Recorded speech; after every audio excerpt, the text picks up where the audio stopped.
Now we are going to discuss about nucleophilic substitution reactions. The earlier video we have discussed about the types of reaction under the heading halogen derivatives. இப்போ particular nucleophilic substitution reactions ஓட types எத்தனை அதோட mechanism என்னன்னு பார்க்க போறோம்.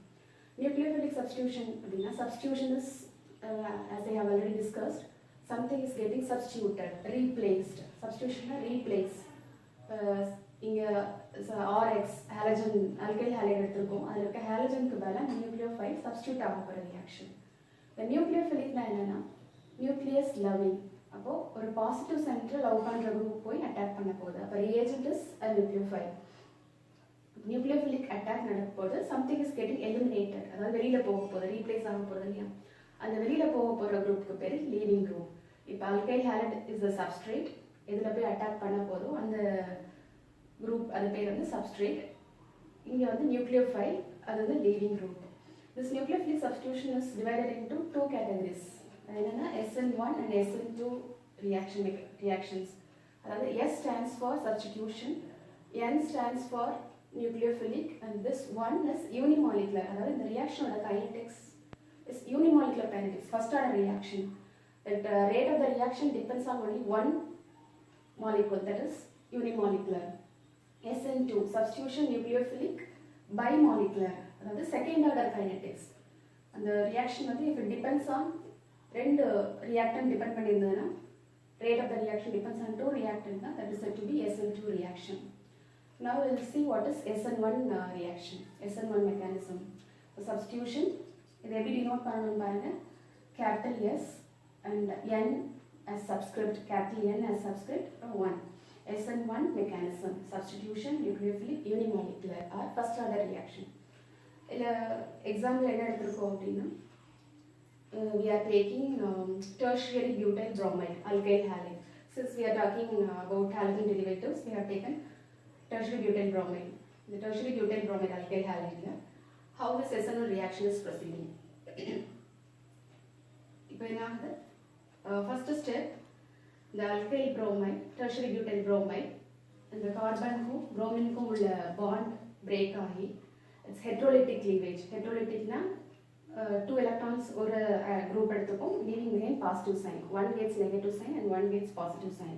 Dissociate ஆகி the bond வந்து break up ஆகி will get tertiary butyl carbocation, C plus carbocation form ஆகுது. இந்த Br வந்து electrons எடுத்ததுனால it is a leaving group, leaves us Br minus. Tertiary butyl bromide carbocation form ஆகுது. This is the first step in SN1 mechanism. This is the slow step. Slow step na in the tertiary butyl bromide la tertiary butyl cation form ஆகுது, ரொம்ப ஸ்லோவான step. And this is a rate determining step.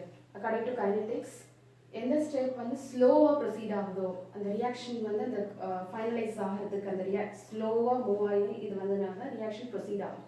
But this is a slow step and this is a rate determining step. Step 2 என்ன ஆகுதுன்னா this form the carbocation reacts with the nucleophile. Second step தான் இங்க nucleophile react ஆக போகுது. இங்க என்ன எடுத்துப்போம், nucleophile OH minus, அதாவது ஒரு பேஸ் வந்து அட்டாக் பண்ண போகுது. So it forms tertiary butyl alcohol. இந்த OH minus இங்க வந்து அட்டாக் பண்ணி bond form ஆகுது. We will get tertiary butyl alcohol. இப்போ ஏன் இது வந்து first order reaction அப்படின்னு சொன்னோம்னா இங்க என்னென்ன reactant எடுத்திருக்கோம், actually இந்த reaction எழுத போனா tertiary butyl bromide plus OH minus gives tertiary butyl alcohol plus Br minus அப்படின்னு எழுதும். அப்படிங்கும்போது ரெண்டு reactant எடுத்திருக்கோம். We are taking tertiary butyl bromide and the nucleophile OH minus. இப்போ rate determining step அப்படி இந்த ரெண்டுமே டிபெண்ட் பண்ணி இருந்ததுன்னா அப்படின்னா இந்த rate of the reaction depends on இது வந்து kinetics reaction-ஓட constant rate of the reaction into substrate அடுத்து நியூக்ளியோஃபைலும் எழுதினோம் அப்படின்னா இப்போ நான் இந்த ரியாக்ஷன் எடுத்திருக்கேன் tertiary butyl bromide and base எடுத்திருக்கேன். ரெண்டுமே வந்து ரெண்டோட கான்சன்ட்ரேஷனும் இன்க்ரீஸ் பண்ணும்போது ரேட் எப்படி ஆகுது அப்படின்னு ஐடென்டிஃபை பண்ணுறோம். இப்போ என்ன ஆகுதுன்னா tertiary butyl bromide நான் ஒரு 1 mole எடுக்கும்போது ரேட் வந்து ஸ்லோவாக இருக்குது, 10 moles எடுக்கும்போது இன்னும் ஃபாஸ்ட்டாக இருக்குது. அப்போ இதை டிபெண்ட் பண்ணி இருக்குதுன்னு ப்ரூவ் ஆகும். ஆனால் OH மைனஸ் கான்சன்ட்ரேஷன், அதாவது பேஸ் எடுத்துருக்கோம் இல்லையா நியூக்ளியோஃபைல், அந்த கான்சன்ட்ரேஷன் நான் 1 mole எடுக்கிறேன், அதோட ரேட் அதே தான் இருக்குது. செகண்ட் ஸ்டெப் இன்னொரு அடுத்தபடியாக பார்த்தா ஒரு 10 moles எடுக்கிறேன், இன்க்ரீஸ் பண்ணுறேன், ஆனால் ரேட்டில் வந்து அவ்வளோ ஒரு நோட்டபிள் சேஞ்ச் இல்லை. அப்போ இந்த OH மைனஸ் இந்த பேஸை பொறுத்து இந்த ரேட் ஆஃப் த ரியாக்ஷன் மாறலை. ஏன் அப்படின்னா இந்த reaction it proceeds via SN1 mechanism. Carbocation form ஆகிறது தான் இங்கே மெயின். அதுதான் வந்து இந்த ரியாக்ஷன் நடக்கிறதுக்கே ஒரு தூண்டுகோலாக இருக்கிறது. அது ஃபார்ம் ஆச்சுன்னா will get tertiary butyl alcohol இமீடியட்டாக ஃபார்ம் ஆகிடும். This is the fast step. இந்த OH மைனஸ் எந்த விதத்துலையும் வந்து இந்த கைனடிக்ஸை டிஸ்டர்ப் இன்ஃப்ளூயன்ஸ் பண்ணலை, ரேட்டை வந்து இன்ஃப்ளூயன்ஸ் பண்ணல. ரேட் ஆஃப் த ரியாக்ஷன்னா என்ன? ரேட் அதாவது இந்த ரியாக்ஷன் எந்த வேகத்தில் போகுது, ஒரு மில்லிமோல் இந்த கான்சன்ட்ரேஷன் 1 மில்லிமோல் எடுத்தால் எவ்வளோ ஃபாஸ்ட்டாக அந்த ரியாக்ஷன் ப்ராடக்ட் ஃபார்ம் ஆகும், 2 மில்லிமோல்ஸ் எடுத்தால் எவ்வளோ ஃபாஸ்ட்டாக ஃபார்ம் ஆகும். இதுதான் வந்து ரேட்னு சொல்லுவோம். ஸோ இப்போ இதில் பார்த்தீங்கன்னா இந்த tertiary butyl bromide it depends only on the substrate. Rate of the reaction depends only on the substrate. அதாவது ஒரு மாலிகுல் மட்டும் டிபெண்ட் பண்ணியிருக்கு ரேட். அதனால இது unimolecular. This is SN1 reaction mechanism. SN1 mechanism. Nucleophilic substitution reactions. This is a characteristic reaction of alkyl halides. ஏன் அப்படின்னா alkyl halides அப்படின்னு பார்க்கும்போது CH3 tries CBr. இதில் Br இருக்கு. Br is weakly basic. Since Br minus ஈஸியாக form ஆனாலும் இது weakly basic. ஏன் weakly basic சொல்கிறேன்னா இப்போ suppose H and Cl form ஆனால் இது ஒரு ஸ்ட்ராங் ஆசிட்னு சொல்கிறோம். அப்போ இது வந்து weakly basic. If it is added to H plus it forms an acid. அதனால இது weakly basic. அப்போ இது weakly basicக்கும் போது when strong base OH minus strong base வந்து அட்டாக் பண்ணும்போது இந்த Br minus ஈஸியாக வெளியில் போயிடும். அதனால இது weakly basic. இது எப்படி இல்லை Cl minus வெளியில் போயிட்டு H plus புரோட்டான் கொடுக்குதோ அதே மாதிரி இது ஈஸியாக Br minus வெளியில் போயிட்டு கார்போகேட்டைன் ஈஸியாக ஃபார்ம் ஆகும். அதனால இந்த substitution nucleophilic substitution reactions alkyl halides ஈஸியாக நடக்கக்கூடிய it's characteristic reaction of alkyl halides. இப்போ இதில் வந்து இதோட எவிடன்சஸ் SN1 மெக்கானிசம் எப்படி நடக்குது அப்படிங்கிறதுக்கு எவிடன்சஸ் பார்க்கலாம். First is kinetics. நம்ம சொல்ல மாதிரி it's a unimolecular reaction SN1. ஏன் யூனிமாலிகுலர் ரியாக்ஷன் சொல்லும்போது when we are taking both the reactants tertiary butyl bromide and ஒரு பேஸ், ஸோ ஒரு ஆல்கஹால் எடுத்திருக்கோம், இந்த ஒரு பேஸில் வாட்டர் ஏதோ ரியாக்ட் பண்ணும்போது இந்த OH minus if the rate of the reaction depends on both the substrate அப்படின்னா reagentலையும் டிபெண்ட் பண்ணியிருக்கு, இந்த சப்ஸ்ட்ரேட்டையும் டிபெண்ட் பண்ணி அப்படின்னா அது வந்து பைமாலிகுலர் ரியாக்ஷன் சொல்லலாம். ஆனால் இங்கே வந்து இதை பொறுத்து இல்லை, இதோட கான்சன்ட்ரேஷன் இன்க்ரீஸ் ஆனாலும் ரியாக்ஷனில் எந்த விதமான ஒரு சேஞ்சும் இல்லை, ரேட்டில் சேஞ்ச் இல்லை. இப்போ இந்த டெர்ஷரி பியூட்டைல் புரோமைடோட கான்சன்ட்ரேஷன் இன்க்ரீஸ் பண்ண தான் rate of the reaction increase ஆகுது. இதை வந்து இந்த எனர்ஜி டயக்ராம் வச்சு எக்ஸ்பிளைன் பண்ணணும். எப்படின்னா இப்போ this is an example, tertiary butyl bromide when it is reacting with OH minus it forms tertiary butyl alcohol and bromide ion, that is the leading group. இப்போ இனிஷியலாக நம்ம tertiary butyl bromide எடுத்திருக்கோம். இதில் energy டயக்ராமில் பார்த்தீங்கன்னா we are taking energy in the y axis and reaction coordinate. இந்த இதில் வந்து rate பார்க்கணும்ல டைம் as a coordinate எடுத்துக்கிறோம், x coordinate எடுக்கிறோம். இப்போ நம்ம இனிஷியலாக ஏதோ அதாவது இதில் எப்படின்னா ஹையர் எனர்ஜி இருந்ததுன்னா அந்த ரியாக்ஷன் ரொம்ப அன்ஸ்டேபிள், லோ எனர்ஜி இருந்தால் தான் ரியாக்ஷன் ஸ்டேபிள். அந்த நம்மளே பார்த்துருக்கோம் unstable state, higher energy state எல்லாம் high state unstable state. Ground ஸ்டேட்டில் இருந்ததுன்னா கோவம் வந்ததுன்னா ரொம்ப அப்படி டென்ஷன் ஆகும் அப்படின்னா அது அன்ஸ்டேபிள், சீக்கிரமாக கீழே வரணும், நார்மல் ஸ்டேட்டுக்கு வரணும் அப்படின்னு பார்ப்போம். அதே மாதிரி லோவர் எனர்ஜி ஸ்டேட் தான் ஸ்டேபிள், ஹையர் எனர்ஜி ஸ்டேட் எல்லாமே அன்ஸ்டேபிள். அப்போ இந்த மாதிரி நம்ம ஒரு டயக்ராம் போடும்போது எதோட எனர்ஜி அதிகமாக இருக்கோ அதெல்லாம் வந்து அன்ஸ்டேபிள் அப்படின்னு சொல்லணும். இப்போ இதில் எனர்ஜி ஒய் ஆக்சிஸில் டைம் எக்ஸ் ஆக்சிஸில் எடுத்துருக்கோம். இனிஷியலாக நம்ம எனர்ஜி கொடுத்தா தான் இந்த ரியாக்ஷன் ப்ரொசீட் ஆகும். ஸோ டெர்ஷரி பியூட்டைல் புரோமைட் எடுத்திருக்கோம், எனர்ஜி சப்ளை பண்ணுறோம். இப்போ ஃபஸ்ட்டு ரியாக்ஷன்ஸ் என்ன, ஃபஸ்ட்டு ஸ்டெப் என்னன்னு பார்த்தோம், சிபிஆரில் இருக்க பிஆர் வந்து மைனஸ் பிரேக் ஆகுது. அப்போ என்ன ஆகும், கொஞ்சம் கொஞ்சமாக எனர்ஜி இன்க்ரீஸ் ஆக அந்த பிஆரில் இருக்க பாண்ட் CH3 tries Br இல்லையா, இந்த பாண்ட் will get லூஸ் ஆகி ஒரு பார்ஷியல் நெகட்டிவ் சார்ஜ் ஒரு டெல்டா மைனஸ் ஆகும், இங்கே டெல்டா ப்ளஸ் ஆகும் வந்துகிட்டே இருக்கும். ஸோ ஒரு பீக் ஒரு ஸ்டேஜ் இது இன்க்ரீஸ் ஆகிட்டே போகும். பிஆர் மைனஸ் வந்து அந்த பாண்டில் லூஸ் ஆகிட்டே போக எனர்ஜி இன்க்ரீஸ் ஆகிட்டே போகும். ஒன்ஸ் பிஆர் மைனஸ் கம்ப்ளீட்டாக பிஆர் மைனஸ் பார்ஷியலாக இல்லாமல் ஃபுல்லாக பிஆர் மைனஸாக போகும்னா இமீடியட்டாக இது வந்து இந்த எனர்ஜி டவுன் ஆகி இட் ஃபார்ம்ஸ் அன் இன்டர்மீடியட், அதாவது கார்போகேட்டையான் ஃபார்ம் ஆகும். CH3 tries C+, இங்கே வந்து டெர்ஷரி பியூட்டைல் கார்போகேட்டையான் ஃபார்ம் ஆகுது. இப்போ இந்த கார்போகேட்டையான் ஃபார்ம் ஆகுது, எனர்ஜி ட்ராப் ஆகுது. இப்போ இந்த ரியாக்ஷன் ப்ரொசீட் ஆகிறதுக்கு இவ்வளோ எனர்ஜி ஆஃப் ஆக்டிவேஷன் தேவை. ஆக்டிவேட் இந்த மாலிகுலை இவ்வளோ எனர்ஜி ஆக்டிவேட் பண்ணாதான் இது வந்து கார்போகேட்டையான் இன்டர்மீடியேட் ஃபார்ம் ஆகும். ஸோ இதோட எனர்ஜி பார்த்தீங்கன்னா ஹை. இப்போ இந்த ஸ்டேட் இதை ரீச் ஆகிறதுக்கு இந்த ரியாக்ஷன் எப்படி போகும், ஸ்லோவாக இவ்வளோ எனர்ஜி தேவைப்படுது. அப்போ இந்த reaction will proceed very slowly, அதனால் இது வந்து ஸ்லோவாக போகுதுன்னு தெரிஞ்சிடும். இப்போ இந்த கார்போகேட்டையான் இன்டர்மீடியேட் ஃபார்ம் ஆகிடுச்சு. இந்த இன்டர்மீடியேட் ஃபார்ம் ஆனது அகைன் என்ன ஆகுதுன்னா அடுத்த ஸ்டெப் அந்த இந்த C cation will react with OH minus base கூட ரியாக்ட் பண்ணி நமக்கு ஆல்கஹால் ஃபார்ம் ஆகும்.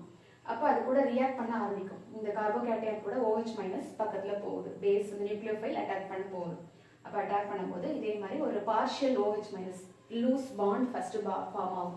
டெர்ஷரி பியூட்டைல் கேட்டையானுக்கும் OH மைனஸ்க்கும் இடையில ஒரு லூஸ் பாண்ட் ஃபார்ம் ஆகும். இங்கே டெல்டா மைனஸ் இங்கே டெல்டா ப்ளஸ் இங்கே சொன்ன மாதிரி அதே மாதிரி வரும். அந்த பாண்ட் கிட்ட வந்து ஸ்ட்ராங் பாண்ட் ஆகனால அந்த ப்ராடக்ட் ஃபார்ம் ஆகும்.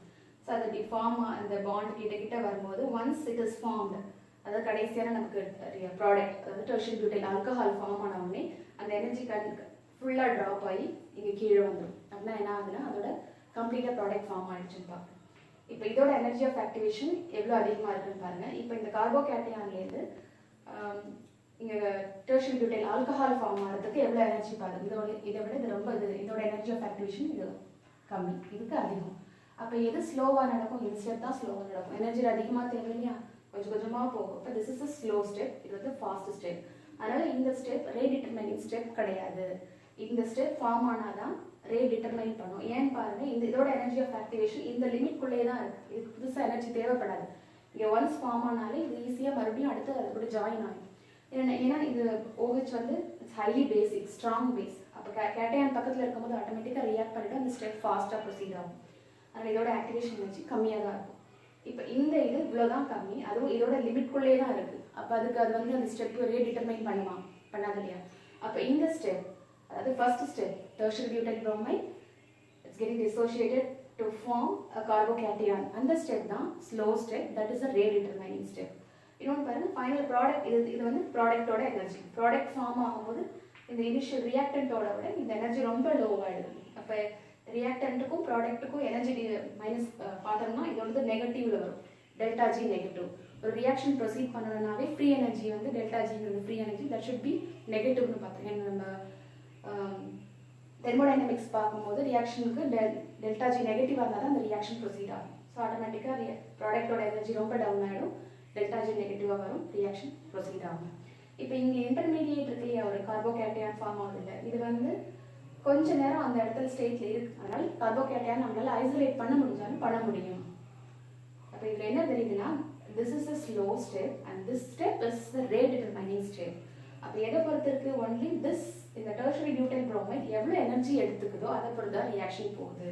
அப்போ அதனால தான் இது என்ன சொல்றோம்னா, this is unimolecular reaction and the rate depends on rate is equal to K into tertiary butyl bromide concentration of இந்த மாதிரி ஸ்கொயர் பிராக்கெட்ல போட்ட concentration of tertiary butyl bromide. இந்த Kங்கிறது rate constant, இந்த reaction rate constant. ஸோ இது இப்போ kinetics படியும் பார்த்தோம்னா இது இந்த ரியாக்ஷன் ப்ரொசீட்ஸ் இந்த ரெண்டு ஸ்டெப்பாக நடக்குது. ஒரு கார்போகேட்டையான் ஃபார்ம் ஆகிட்டு அதுக்கப்புறம் தான் ஃபார்ம் ஆகுது. சில ரியாக்ஷன்ஸ் மல்டி ஸ்டெப் இருக்கும், அதாவது SN1 ரியாக்ஷன் எல்லாமே ஒரே ஸ்டெப்பில் ஃபார்ம் ஆகாமல் மல்டி ஸ்டெப்பில் ஃபார்ம் ஆகுது. இந்த ரியாக்ஷன் பொறுத்த வரைக்கும் இட் ஃபாலோஸ் 2 ஸ்டெப்ஸ். இப்போ கைனடிக்ஸ் படியும் திஸ் இஸ் SN1 மெக்கானிசம் அப்படின்னு தெரிஞ்சிருச்சு. நெக்ஸ்ட் வந்து relative reactivity of alkyl halides. Relative reactivity நம்ம அல்கைல் ஹாலைட்ஸ் பார்த்துட்டு இருக்கோம். இதில் வந்து எடுத்துக்கிறது benzyl halide C6H5CH2X benzyl halide. இது அலைல் ஹாலைட் CH2CH. நான் போன வீடியோவில் சொன்ன மாதிரி திஸ் இஸ் அலைல் குரூப், அது வந்து அலைல் ஹாலைட். அடுத்தது tertiary butyl allied, secondary isopropyl allied, secondary allied. இது வந்து பிரைமரி ஹாலைட் இதில் ஹாலைட். கடைசியாக மெத்தில் ஹாலைட் எடுத்துருக்கோம். இதோட ரியாக்டிவிட்டி எப்படி இருக்கு எப்படின்னா, ஃபர்ஸ்ட் பென்சைல் ஹாலைட் ஈஸியாக ரியாக்டிவிட்டி எப்படி இருக்குன்னா அதோட கார்போகேட்டையான் இன்டர்மீடியேட் ஃபார்ம் ஆகிறத பொறுத்து இருக்கு. இங்கே பார்த்தோம் இல்லையா, கார்போகேட்டையான் இன்டர்மீடியேட் ஃபார்ம் ஆகணும்னு. அதில் வந்து எது வந்து ரொம்ப ஸ்டேபிள் கார்போகேட்டையானோ அந்த அளவுக்கு அந்த மாதிரி அதோடைய ரிலேட்டிவ் ரியாக்டிவிட்டியும் இருக்கும்.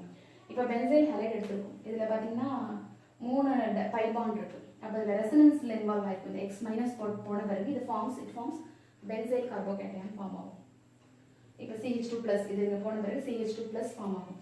இந்த கார்போகேட்டையான் வந்து ரெசனன்ஸில் இருக்கும். இந்த பை பாண்ட் மூவ் ஆகிட்டு ரெசனன்ஸில் இருக்கனால this is most stable and comparing with all. Second பார்த்தீங்கன்னா அலைல். இந்த X போன பிறகு இட் ஃபார்ம்ஸ் அலைல் கார்போகேட்டையான். இங்கே ப்ளஸ் வரும், அலைல் கார்போகேட்டையான் ஃபார்ம் ஆகும். இப்போ இந்த கார்போகேட்டையான் இங்கேயும் ஒரு பை பாண்ட் இருக்கனால இது இங்கே மூவ் ஆகி இந்த ப்ளஸ் இங்கே வரும். ஸோ இதுவும் ஒரு ரெசனன்ஸில் இன்வால்வ் ஆகிருக்கும். அதனால that is also stable. alkyl halides compare பண்ணும்போது allyl halide benzyl halide கொஞ்சம் ஸ்டெபிலிட்டி அதிகம். இது கார்போகேட்டையான் ஃபார்ம் ஆகுது. இப்போ இந்த டெர்ஷரி பியூட்டைல் எடுத்துருக்கோம். இப்போ இதில் எக்ஸ் போயிடுச்சுன்னா it forms tertiary butyl carbocation C+ form ஆகும். இது வந்து செகண்டரியும் பிரைமரியோட மோஸ்ட் ஸ்டேபிள். ஏன் அப்படின்னா இதில் வந்து ஹைப்பர் கான்ஜுகேட்டிவ் எஃபெக்ட். இதில் ஒவ்வொரு இதுலேயும் மூணு ஹைட்ரஜன் இருக்குது. இப்போ ஹைட்ரஜன் வந்து hyperconjugative effect is nothing but no bond resonance. H+ தனியாக போயிட்டு அந்த பாண்ட் ஷிஃப்ட் ஆகிட்டு வரும். இப்போ இதில் பார்த்தீங்கன்னா 3 ஹைட்ரஜன் இருக்குது. அப்போ 3 ஷிஃப்ட் நடக்கும். அந்த கார்போகேட்டையானை ஸ்டெபிலைஸ் பண்ணும். இதில் ஒரு 3 இதில் ஒரு 3. ஸோ டோட்டலாக இது ஒரு C+ங்கிற ஒரு ஸ்ட்ரக்சர். எக்ஸ் போன பிறகு ஃபார்ம் ஆகிற C+. அது ஒன்று. ஒவ்வொரு கார்பன்லேயும் 3 ஹைட்ரஜன் இருக்கனால 3 ஸ்ட்ரக்சர் வரும். 3 hyper conjugative structure. Totally 10 structures இதுக்கு பாசிபிள். ஸோ அந்த 10 ஸ்ட்ரக்சர்ஸ்குள்ளே இருக்கிறதுனால இது வந்து ஸ்டேபிள். இன்னொரு ரீசன் என்னென்னா இது ஒன்று வந்து ஹைப்பர் கான்ஜுகேஷன் அது இருக்குது, அதிகமாக இருக்குது. செகண்ட் வந்து ப்ளஸ் சைடு எஃபெக்ட். இப்போ இது வந்து எக்ஸ் போன பிறகு C+ ஃபார்ம் ஆகும். C+ ஃபார்ம் ஆனால் இந்த பாசிட்டிவ் சார்ஜ் நியூட்ரலைஸ் பண்ணால் ரொம்ப ஸ்டேபிளாக இருக்கும். இப்போ இதில் CH3 குரூப்ஸ் எல்லாமே ப்ளஸ் சைடு எஃபெக்ட் உள்ள குரூப்ஸ், எலக்ட்ரான் ரிலீசிங் குரூப்ஸ். அப்போ இதில் எலக்ட்ரான் கொடுக்கும், இது 3 பக்கமும் எலக்ட்ரான் கொடுக்கும். இதுவும் இந்த CH3 குரூப் எலக்ட்ரான் ரிலீஸ் பண்ணும், இந்த CH3 குரூப் எலக்ட்ரான் ரிலீஸ் பண்ணும், இந்த CH3 குரூப் எலக்ட்ரான் ரிலீஸ் பண்ணும். அப்போ எலக்ட்ரான் ரிலீஸ் பண்ணும்போது இங்கே ஃபார்ம் ஆன C+ இந்த எலக்ட்ரான் கொடுத்தனால ஸ்டெபிலைஸ் ஆகும். ஸோ இந்த டெர்ஷரி பியூட்டைல் கார்போகேட்டையான் ரொம்ப ஸ்டேபிள் ஆகும். என்ன ரீசன்னா ஹைப்பர் கான்ஜுகேஷன் அதிகமாக இருக்குது. ப்ளஸ் எஃபெக்ட் 3 மெத்தில் குரூப் கொடுக்குது. Electron releasing effect due to 3 methyl groups. அதனால this carbocation is more stable. இப்போ இது செகண்டரி பார்த்தோம்னா ஐசோப்ரோபைல் ஹேலைட் பார்க்குறோம். இப்போ ஹாலஜன் போன பிறகு இது செகண்டரி கார்போகேட்டையான் ஃபார்ம் ஆகும். இந்த செகண்டரி கார்போகேட்டையான் நான் சொன்ன மாதிரி ஹைப்பர் கான்ஜுகேஷன். இங்கே பார்த்தீங்கன்னா 2 CH3 குரூப் தான் இருக்குது. ஸோ இது ஒரு 3 இது ஒரு 3 6 hyper conjugative structures plus this. So டோட்டலாக இதுக்கு 7 இதுக்கு 10 ஹைப்பர் கான்ஜுகேட்டிவ் ஸ்ட்ரக்சர்ஸ், இதுக்கு 7 hyperconjugative structures. So 7 structures form ஆகிறதுனால கொஞ்சம் ஸ்டெபிலிட்டி. இதை விட இது கம்மியாக இருக்கும், பட் இட் இஸ் ஸ்டேபிள். இதே மாதிரி இது எலக்ட்ரான் ரிலீசிங் குரூப்ஸ் 2 இருக்குது. இதை கம்பேர் பண்ணும்போது இதில் 3 இருக்குது, இதில் 2 இருக்குது. அப்போ இதுதானே less stable when compare to tertiary butyl கார்போகேட்டையான். இதை பார்த்தீங்கன்னா நெக்ஸ்ட்டு எதில். இப்போ இது போன பிறகு இதில் ப்ளஸ் ஃபார்ம் ஆகும். இட் வில் பி ஸ்டெபிலைஸ்டு பை ஒரே ஒரு மெத்தில் குரூப் தான் இருக்குது. இப்போ 3 + 1 4 ஹைப்பர் கான்ஜுகேட்டிவ் ஸ்ட்ரக்சர்ஸ். அது இல்லாமல் ப்ளஸ் எஃபெக்ட் டியூ டு ஒரு மெத்தில் குரூப். இப்போ இதோட இது ஸ்டெபிலிட்டி கம்மியாகும். இப்போ இதில் வந்து மெத்தில் கடைசியாக ஒரு மெத்தில் ஹேலைட் எடுத்துக்கிட்டு அது ஹாலஜன் போன பிறகு மெத்தில் கேட்டையான் ஃபார்ம் ஆகும். அந்த மெத்தில் கேட்டையானில் ஹைப்பர் கான்ஜுகேட்டிவ் ஸ்ட்ரக்சர்ஸ் இல்லவே இல்லை. அது பக்கத்தில் வேறு எதுவும் CH3 குரூப் இல்லை. ஸோ ப்ளஸ் எஃபெக்ட்டும் கிடையாது. அப்போ இதுதான் லீஸ்ட் ஸ்டேபிள். அது இந்த ஸ்டெபிலிட்டி கார்போகேட்டையான் ஸ்டெபிலிட்டி பொறுத்ததும் relative reactivity of alkyl halides. அப்போ எது ரொம்ப ஸ்டேபிள் ஈஸியாக ஃபார்ம் ஆகுதோ அந்த கார்போகேட்டையான் ஈஸியாக ஃபார்ம் ஆகிடும். அப்போ அதுலேருந்து ப்ராடக்ட் வரது ஈஸி. இதுதான் வந்து அல்கைல் ஹேலைட்ஸோட ரியாக்டிவிட்டி SN1 ரியாக்ஷன் பொறுத்து எப்படி மாறுது. இது இந்த இன்டர்மீடியேட் கார்போகேட்டையான் இன்டர்மீடியேட் ஃபார்ம் ஆகிறதால தான் ரியாக்ஷன் ஃபாஸ்ட்டாக நடக்குது. இந்த இன்டர்மீடியேட் எதில் ஃபார்ம் ஆகும்னா SN1 ரியாக்ஷன்ஸில் தான் ஃபார்ம் ஆகும். Rearrangement evidences for SN1 reaction. Rearrangement நம்ம வந்து பார்த்தோம். In SN1 reaction it forms carbocation. Carbocation form ஆகுது. இப்போ இது பார்த்தீங்கன்னா this is primary carbocation form ஆகுது CH2+. இப்போ இதில் இருக்க ஹைட்ரஜன் ஹைட்ரைடாக ஷிஃப்ட் ஆகுது. இந்த பாண்ட் இங்கே போய் H- ஆகி H- இங்கே போய் இது கூட பாசிட்டிவ் ஆகிடுது. அப்போ பாசிட்டிவ் இங்கே வந்துடும். This will become positive. அப்போ இட் ஃபார்ம்ஸ் டெர்ஷரி கார்போகேட்டையான். அதாவது ஒரு ஹைட்ரஜன் செகண்ட் கார்பன்லேருந்து ஃபர்ஸ்ட் கார்பனுக்கு ஷிஃப்ட் ஆகி ஹைட்ரேட் ஷிஃப்ட் ஆகி ரீஅரேஞ்ச், வேறு எதுவும் புதுசாக வரல, எலிமினேட் ஆகலை, ரீஅரேஞ்ச் ஆகுது. இந்த கார்போகேட்டையான் அப்படியே ரீஅரேஞ்ச் ஆகி டெர்ஷரி கார்போகேட்டையானாக மாறுது. ஏன் இந்த ரீஅரேஞ்ச் நடக்குதுன்னா இதுக்கு முன்னாடி தான் பார்த்தோம். we have seen that tertiary carbocation is most stable when compared to secondary, primary and methyl carbocation. அப்போ ஸ்டெபிலிட்டி எதுக்கு அதிகமோ அதுக்கு ஏற்ற மாதிரி அது ரீஅரேஞ்ச் ஆகிடும்.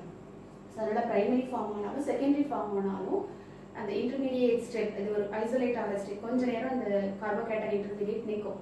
ஸோ இது என்ன ஆகும், இமீடியட்டாக ரீஅரேஞ்ச் ஆகி chances are there to get rearrange as tertiary கார்போகேட்டையானாக மாறும். எது ஸ்டெபிலிட்டி அதிகமோ அந்த கார்போகேட்டையானாக மாறுது. இது எப்படி ஃபர்ஸ்ட் கார்பன்லேருந்து செகண்ட் கார்பனுக்கு ஹைட்ரஜன் ஷிஃப்ட் ஆகுது. நான் லாஸ்ட் வீடியோவில் பார்க்கும்போது விட்மோர் 1-2 ரீஅரேஞ்ச்மெண்ட் சொன்னேன். இல்லைன்னா 1-2 ஷிஃப்ட், 1-2 மைக்ரேஷன், விட்மோர் 1-2 ஷிஃப்ட் அப்படின்னு சொன்னேன். ஸோ இந்த ஷிஃப்ட்டுக்கு பேர் Whitmer 1 to hydride shift. Second carbon in the first carbon க்கு hydride ion shift ஆகுது, H minus shift ஆகுது. shift ஆகி highly stable carbocation form ஆகும். அதே மாதிரி இது hydride shift பார்த்தோம். அதே methyl அதே primary carbocation. இந்த carbocation பார்த்தீங்கன்னா இதுல hydride shift ஆகாம இப்போ இங்க இருக்க methyl ion minus ion methyl anion shift ஆகி இப்போ இங்க positive charge Vandana it will results in secondary carbocation. So எப்படி 1 2 shift hydride shift நடக்குமோ அதே மாதிரி 1 2 ல methyl shift நடந்து rearrangement ஆகி secondary carbocation. எது stability அதிகம் primary விட secondary இன்னும் கொஞ்சம் stability அதிகம் இல்லையா? So அதனால எந்த shift rearrangement பண்ண முடியுமோ அதை பண்ணி ரொம்ப stable carbocation ஃபார்ம் ஆக சான்ஸ் இருக்கு. இது SN1 மெக்கானிசம்ல மட்டும் தான் பாசிபிள். ஏன்னா SN1ல மட்டும் தான் carbocation intermediate ஃபார்ம் ஆகுது. it involves 2 steps. So அதனால தான் the rearrangement is possible. Next is elimination. இந்த மாதிரி carbocation ஃபார்ம் ஆனது அதே எக்ஸாம்பிள் தான் எடுத்துக்கோம். அந்த carbocation primary carbocation ஃபார்ம் ஆன carbocation இதுல எப்படி ஷிஃப்ட் ஆச்சோ அதே மாதிரி இந்த H+ வெளியில போய் இந்த பாண்ட் மூவ் ஆகி டபுள் பாண்ட் வரதுக்கும் சான்ஸ் ஆகுது. எலிமினேஷன் H+ வெளியில போறதுக்கும் சான்ஸ் இருக்குது. ஸோ இந்த கார்போகேட்டையான் கொஞ்ச நேரம் அந்த ஐசோலேட் ஆகிற டைம்ல அது வேற ஏதாவது இந்த OH- அட்டாக் பண்ண வரதுக்குள்ளேயே அது ஒன்று ரீஅரேஞ்ச் ஆகலாம். இது எப்போ நடக்குதுன்னா இன்பிட்வீன் ஃபர்ஸ்ட் ஸ்டெப்க்கும் செகண்ட் ஸ்டெப்க்கும் இன்பிட்வீன் நடக்குது இந்த ரீஅரேஞ்ச்மெண்ட்டும் எலிமினேஷன். அது ஒரு சின்ன ஒரு செகண்ட் கேப் கிடைக்கும் இல்லையா? அதில் OH- அட்டாக் பண்ண வரதுக்கு முன்னாடி நியூக்ளியோஃபில் அட்டாக் பண்ண வரதுக்கு முன்னாடி இந்த ரீஅரேஞ்ச்மெண்ட்டும் பாசிபிள், எலிமினேஷனும் பாசிபிள் ஆகி வில் கெட் அல்கீன் கிடைக்கலாம். These two reactions are evidences for SN1 mechanism. Stereochemistry. Stereochemistry அப்படின்னா அந்த ஃபார்ம் ஆன மாலிக்யூல் பிளேன் போலரைஸ் லைட்டை பாசிட்டிவ் சைடு மாற்றுதா நெகட்டிவ் சைடில் ரொட்டேட் பண்ணி வைக்குதா, அதாவது டெக்ஸ்ட்ரோ ரொட்டேட்ரியா லீவோ ரொட்டேட்ரியா, அது ப்ளஸ் ஐசோமரா மைனஸ் ஐசோமரா அப்படிங்கிறத டிசைட் பண்ணும். இப்போ ஒரு கார்பன் இருக்கு, அது வந்து கைரல் கார்பன். இந்த பிளஸ் அண்ட் மைனஸ் ஃபார்ம் எங்க இருக்குன்னா அந்த கார்பன் வந்து கைரல் கார்பனா இருந்தாதான் அந்த ஆப்டிக்கல் ஆக்டிவிட்டி பார்க்கலாம். இது எங்க இருக்கும்? when the carbon is said to be chiral carbon. ஒரு கார்பன் கூட 4 டிஃபரெண்ட் குரூப், கார்பன் சுத்தி 4 குரூப்ஸ் இருக்கும் இல்லையா? should have 4 bonds இருக்கணும். கார்பனோட வேலன்சி 4. 4 டிஃபரெண்ட் குரூப், 4மே டிஃபரெண்டா இருக்கு. இங்க போட்டிருக்கேன் பாருங்க, R1 வேற, R2 டிஃபரெண்ட், R3 வேற. OH- வந்துச்சுன்னா அது OH டிஃபரெண்ட். அப்போ இதை சுத்தி 4 டிஃபரெண்ட் குரூப்ஸ் அட்டாச் ஆயிட்டு இருக்கும்போது that carbon is said to be chiral carbon. So அந்த chiral carbon ஒரு plane polarized light pass ஆகும்போது when it rotates a plane polarized light towards clockwise direction அப்படின்னா அது வந்து plus isomer, dextrorotatory அப்படின்னு சொல்லுவாங்க. If it rotates a plane polarized light in anti-clockwise direction அப்படின்னா that is to be negative isomer, இல்லைன்னா levorotatory அப்படின்னு சொல்லுவாங்க. இது வந்து stereochemistry. இது எப்படி plus isomer minus இது எங்க மெயினாக வந்து it plays a important role அப்படின்னா in pharmaceutical industry. மெடிசின்ஸ்லாம் பார்த்தீங்கன்னா ப்ளஸ் இருந்தால் அதுக்கு ஒரு எஃபெக்ட் வரும், நெகட்டிவ் ஐசோமர்னா அதுக்கு வேறு எஃபெக்ட் வரும். ஸோ இந்த ஆப்டிக்கல் ஆக்டிவிட்டி பொறுத்து அதோடைய எஃபெக்டே மாறும். ஸோ இந்த ஸ்டீரியோ கெமிஸ்ட்ரி எப்படி வந்து நம்ம SN1 ரியாக்ஷனில் எக்ஸ்பிளைன் பண்ணலாம் அப்படின்னு பார்க்கலாம். இப்போ நான் வந்து இந்த டெர்ஷரி கார்போகேட்டையான் எடுத்திருக்கேன். இட் ஃபார்ம்ஸ் அண்ட் இன்டர்மீடியேட் கார்போகேட்டையான்னு பார்த்தோம். அந்த கார்போகேட்டையான் எடுத்திருக்கோம். This is attached with different R1, R2, R3, 3 different groups attach ஆயிருக்கு. இப்போ நம்மளுடைய நியூக்ளியோஃபைல் OH- அட்டாக் பண்ணுது. இப்போ இந்த carbon is in the middle, R1, R2, R3 எல்லாம் சுற்றி இருக்கு. இப்போ ஒரு வீல், சைக்கிளோட வீல் இருக்கு இல்லையா? அந்த வீல்ல இருக்க ஸ்போக்ஸ் இருக்கு, மிடில் இருக்கு, அந்த ஸ்போக்ஸ் இந்த சைடோட இந்த சைடோட இந்த சைடோட எல்லாம் ஒரே பிளேன்ல தானே இருக்கும். This is like spokes of the wheel. அப்போ 3 கார்பன் சுற்றி இருக்க 3 பாண்டும் ஒரே பிளேன், இதுவும் அதே பிளேன்ல இருக்கும், இதுவும் அதே பிளேன். இதான் கார்பன், இது ஒரு R, இது கூட ஒரு R அட்டாச் ஆயிருக்கு, இந்த சைடு ஒரு R, இந்த சைடு ஒரு R அட்டாச் ஆயிருக்கு. ஸோ ஸ்போக்ஸில் 3 ஒரு வீலில் 3 ஸ்போக்ஸ் அட்டாச் ஆயிருக்காங்க. ஸோ அந்த மாதிரி இருக்கும்போது ஒரே பிளேனில் இருக்குது. இப்போ இந்த OH- வந்து அட்டாக் பண்ணுது. இது இங்கேயும் அட்டாக் பண்ணலாம், இந்த சைட்லையும் வந்து அட்டாக் பண்ணலாம். It has a possibility of attacking on both sides. இப்போ இந்த சைடில் வந்து அட்டாக் பண்ணலாம், இதெல்லாம் இப்படி ரீஅரேஞ்ச் ஆகி R2க்கும் R3க்கும் இடையில வந்து OH வந்து அட்டாக் பண்ணிட்டோம். அங்கே வந்து bond form ஆகும். Suppose if it is attacking in other backside attack, அந்த இதுல backside front side கிடையாது, ஒரே flat species. So இதுவும் இப்படி திரும்பி இருக்கும்போது இது ஃப்ரண்ட் சைடு, இப்படி திரும்பினா அது back side. So flat species இருக்கும்போது எந்த பக்கம் வேணாலும் அதை அட்டாக் பண்ணலாம். ஸோ இந்த சைடு வந்து அட்டாக் பண்ணுச்சுன்னா இன்பிட்வீன் R1க்கும் R3க்கும் இடையில OH வந்து இப்போ இது ப்ளஸ் ஐசோமர் ஃபார்ம் ஆகும். இந்த சைடு அட்டாக் பண்ணால் ப்ளஸ் ஐசோமர், இந்த சைடு அட்டாக் பண்ணால் மைனஸ் ஐசோமர் ஃபார்ம் ஆகும். அது டெக்ஸ்ட்ரோ ரொட்டேட்டரி, லீவோ ரொட்டேட்டரி ரெண்டு ஃபார்ம் ஆகும். DL ஃபார்ம் ரெண்டு பேரும் ஃபார்ம் ஆக முடியும். இதோட பாசிபிலிட்டி இந்த சைடும் வர முடியும், இந்த சைடும் வர முடியும். நம்ம இதுதான் வரணும் இதுதான் வரணும் இது கிடையாது. So it can form both the isomers. அந்த ரெண்டு ஐசோமரும் அட் அ டைம் ஃபார்ம் ஆனால் அதுக்கு பேர் ரெசினிக் மிக்சர். அப்போ SN1 மெக்கானிசமில் அதில் வர கார்பன் கைரல் கார்பனாக இருந்ததுன்னா it can form both isomers. Racemic mixture plus ஐசோமரும் இருக்கும், மைனஸ் ஐசோமரும் அட் அ டைம் ஃபார்ம் ஆகுது, மிக்சராக ஃபார்ம் ஆகுது. இது stereochemistry. Next is nature of halogen atoms. இப்போ நம்ம we are talking about alkyl halides. Halides is CX, carbon கூட X bond வச்சிருக்கு. X maybe fluorine கூட யூசுவலா வந்து alkyl halides இருக்காது. So we are discussing about chloride, alkyl chlorides, alkyl bromides and alkyl iodides. இப்போ இது மூணு எடுத்துருக்கோம். chloride, bromide, iodide. இதோட எலக்ட்ரோநெகட்டிவிட்டி பார்த்தோம்னா குளோரினுக்கு அதிகம், புரோமினுக்கு அடுத்தது, லீஸ்ட் வந்து அயோடின். இப்போ அதோட பாண்ட் பார்த்தீங்க, இதுவும் இதுவும் இந்த பாண்ட் வந்து ஆர்டர் ஆஃப் எந்த பாண்ட் ஈஸியாக பிரேக் ஆகும் அப்படின்னு பார்த்தா அயோடின் பாண்ட் ஈஸியாக பிரேக் ஆகும். ஏன்னா அது லூஸ்லி பவுண்ட், எலக்ட்ரோநெகட்டிவிட்டி வந்து கம்மியாக இருக்குல்ல, அது லூஸ்லி பவுண்ட். இந்த பாண்டை பிரேக் பண்ணுறது ஈஸி. இது வந்து அதோட கொஞ்சம் கஷ்டம், இது இன்னும் டிஃபிகல்ட்டி அதிகம்.